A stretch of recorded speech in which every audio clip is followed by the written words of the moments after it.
Bonjour et bienvenue à tous les bâtisseurs qui nous suivent.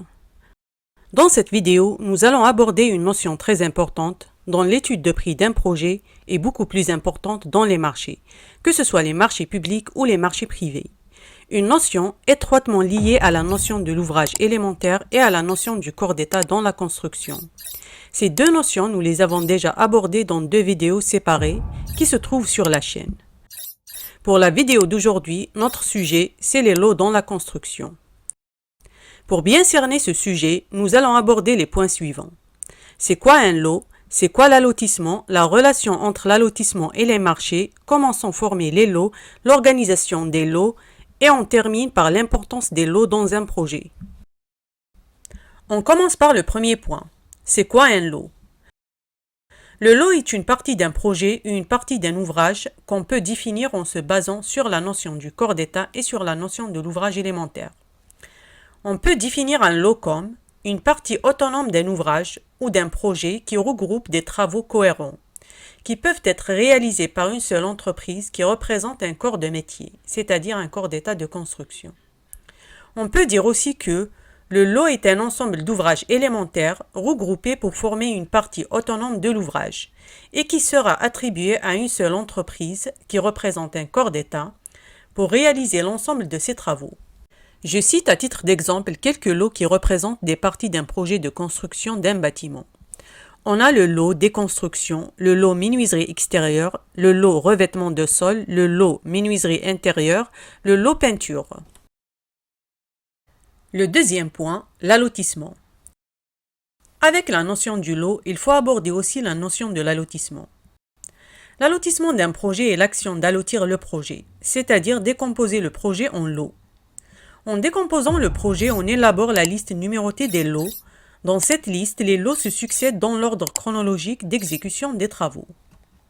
La décision d'allotir le projet appartient au maître d'ouvrage qui, en fonction de la nature du projet et de son statut, peut agir de plusieurs façons. Dans le cas du maître d'ouvrage particulier, pour former les lots, soit il s'en charge lui-même s'il est connaisseur du domaine, soit il confie cette tâche à l'architecte, soit il la confie au maîtreur. Dans le cas du maître d'ouvrage public, soit il confie cette tâche à son service de maîtrise d'œuvre, soit il a engagé un maître d'œuvre particulier pour son projet, et dans ce cas, c'est ce maître d'œuvre qui va s'en charger. Le troisième point, la relation entre l'allotissement et les marchés. L'allotissement est une action qui facilite la réalisation des travaux. Elle apparaît surtout lors de l'attribution des marchés, que ce soit les marchés privés ou les marchés publics, pour des raisons économiques, financières ou techniques. Dans le cas des marchés privés, le maître d'ouvrage particulier peut choisir entre deux modes de passation des marchés.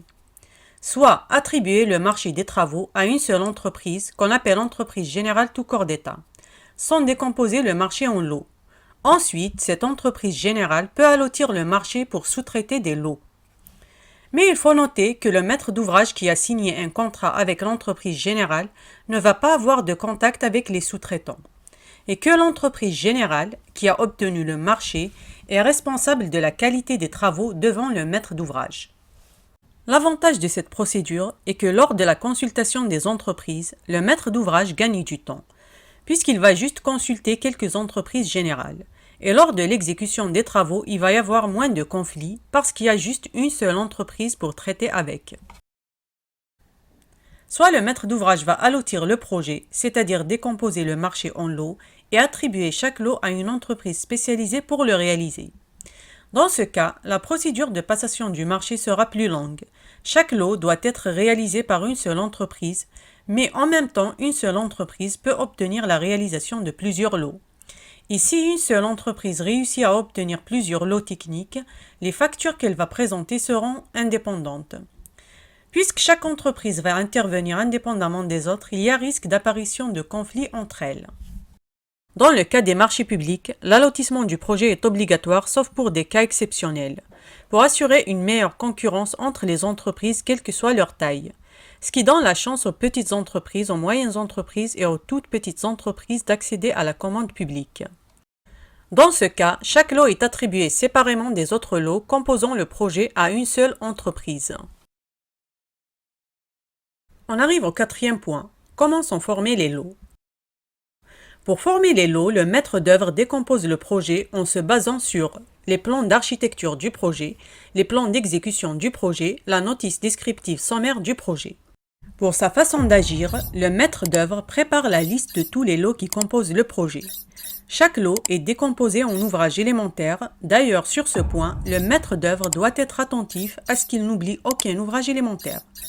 Les ouvrages élémentaires qui forment un lot sont classés dans l'ordre chronologique de leur exécution. Les ouvrages élémentaires qui forment un lot doivent être cohérents de manière à ce que chaque lot soit exécuté par une seule entreprise, c'est-à-dire par un seul corps de métier. Voici un schéma qui résume les étapes d'allotissement d'un projet ou d'un ouvrage. Alors nous avons un ouvrage ou un projet, on le décompose en lots, ensuite chaque lot est décomposé en ouvrages élémentaires.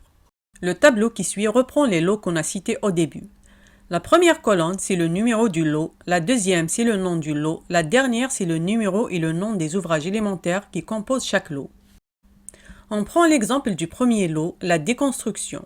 Il est composé de 3 ouvrages élémentaires qui sont la dépose des revêtements de sol existants, dépose de portes intérieures, la reprise de cloisons. Le 5e point, l'organisation des lots. L'organisation des lots n'est pas toujours la même parce qu'il n'y a pas une règle qui dicte une décomposition des ouvrages. Alors l'organisation des lots diffère d'un projet à un autre suivant les particularités que chaque ouvrage présente et suivant les choix du maître d'œuvre. Ce qui veut dire que pour un même projet, plusieurs décompositions peuvent être proposées. Le choix final revient au maître d'œuvre qui juge et choisit l'organisation qui lui convient. On prend l'exemple d'un projet de construction d'un simple bâtiment. Dans ce cas, plusieurs organisations du projet en lot peuvent être proposées. Voici une première proposition. C'est une proposition en 16 lots. Le premier lot, démolition, déconstruction. Le deuxième, terrassement. Le troisième, maçonnerie. Jusqu'à arriver au dernier, le 16e, les VRD. Une deuxième proposition, cette fois-ci en 11 lots. Le premier lot, les grosses œuvres, le deuxième bardage extérieur, le troisième couverture étanchéité, jusqu'à arriver au 11e, les VRD et espaces verts. On vient de présenter 2 décompositions possibles, et on ne peut pas dire que l'une est juste ou l'autre est fausse, sachant que d'autres décompositions peuvent exister. On arrive au dernier point de cette vidéo, l'importance des lots dans le projet. La décomposition du projet en lots est une action nécessaire lors de la consultation des entreprises. Mais pas seulement, car elle est en même temps une action qui facilite la phase étude et la phase réalisation d'un projet. Dans la phase étude, l'allotissement du projet facilite la rédaction du descriptif du projet, la rédaction du cahier des clauses techniques particulières, le CCTP, la rédaction des différents devis quantitatifs et estimatifs, la consultation des entreprises lors de l'attribution des marchés. L'entreprise propriétaire du lot saura quels sont les travaux qui sont à sa charge en consultant le cahier des clauses techniques particulières. En même temps, cette entreprise saura quels sont les travaux qui ne sont pas à sa charge. Connaître l'ordre chronologique des lots pour gérer les interférences entre les différents lots. Lors de la phase réalisation, les entreprises vont intervenir suivant un planning bien déterminé. Les limites entre les lots sont déjà instaurées. Chaque entreprise va exécuter les travaux qui sont à sa charge sans se mêler des travaux des autres lots.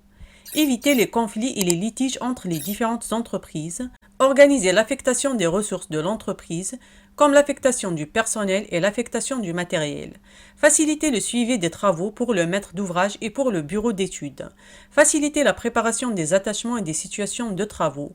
L'allotissement garantit une exécution des travaux conforme aux attentes du maître d'ouvrage.